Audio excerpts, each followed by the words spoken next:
زه وایم په الله دې ته قسم خورم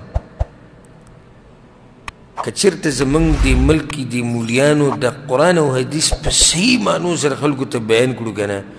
نو دا به یو ناشنا معاشره به ترې جوړه شي کومه مسله داسې ده چې هغه قرآن او حدیث کې نشته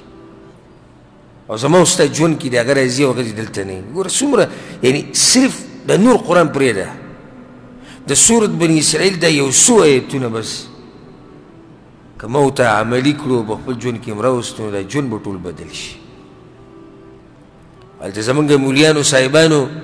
ستا مذهب جدا او زما مذهب جدا ستا فرقه جدا زما فرقه جدا او زنده‌باد او مرده‌باد او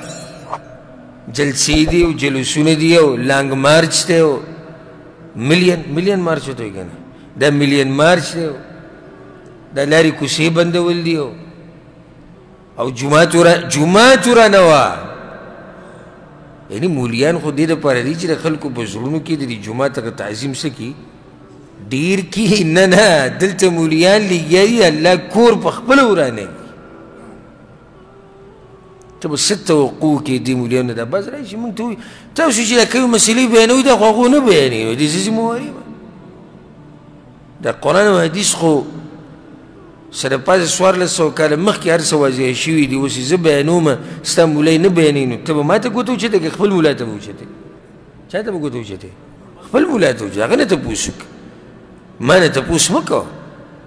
دا بل اوس ما سره یو کس دیګه وی تېر شوی نو دا خو هغه مولیان یې نه بیانوي ما نه ولې تپوس کوي چې هغه مولیان یې نه بیانوي د هغوی نه تپوس وکړه مولیانو تاسو یې ولې نه بیانوئ ما خو خپلې ذمهواري پوره کړې چې بیان یې مې کړه زما خو شکریه ادا کړه داسې ناشنا قوم دی چې تا ښه وکړو حق دې واضح کړو نو اوس تا نه تپوس کوي هغې ولې نه بیانوي زما د دې سره څه کار دی چې هغې بیانوي که نه بیانوي خو ته ما ته دا ووایه چې مولوي صاحب مفتي صاحب شیخ صاحب شکریه ډېره مننه الله دې برکتي ژوند درکړي موږ ته د حق واضح کړو بیا په هغه پسې لاړ شه دویم نشست د هغه سره واخله وایي تا ولې دا حق نه بیانوه موږ ته نو دی ته ورته حق هم بیان که ښه سره م وکړه بیا تا ته وایي نو هغې ولې نه بیانوي دا بعض خبرې سړی په تعجب کې وایي دا کوم عقل دی لکه اوس یو سړی ما ته ووایي چې ته نشې مه کوه نشې مه کوه د نشه چې دی بدن تباه کوي زه ورته به جواب کې وایم نو دا خبر ما ته زما استاد ولې نه کوله او دا زما پلار ولې نه کوله او زما تره ولې نه کوله دا کوم ځای انصاف دا که تا ته څومره ښه سره وکړو نصیحت یې ته وکړو ته الټه سړی راګیری چې پلانې ولې نه کوي دا خو دا ولې تپوس کوه تا ولې ما ته نه وي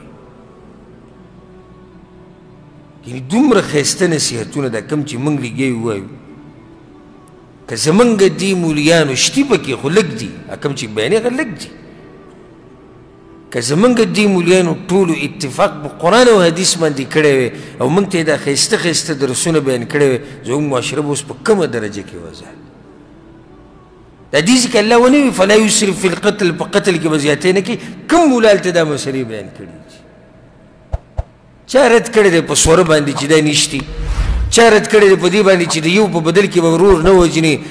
پلار به یې نه وژني تره به یې نه وژني د ډېرې د یېرې نه یې بیانولی نه شي دا مولیان بیانولی نه شي داسې نه وایي سبا دله پس امام مړ کړي زما دغه علماو ته د مولیانو ته دا نصیحت دی چې نور د الله نه ویرېږي د خلکو ته سوچه قرآن او حدیث بیان کوي او تاسو ته هم دا نصیحت دی چې د خپلو علماو ته مولیانو ته ووایه مولوي صاحب موږ ته سوچه قرآن او حدیث بیان کوي چې زموږ د ژوند ښایسته شي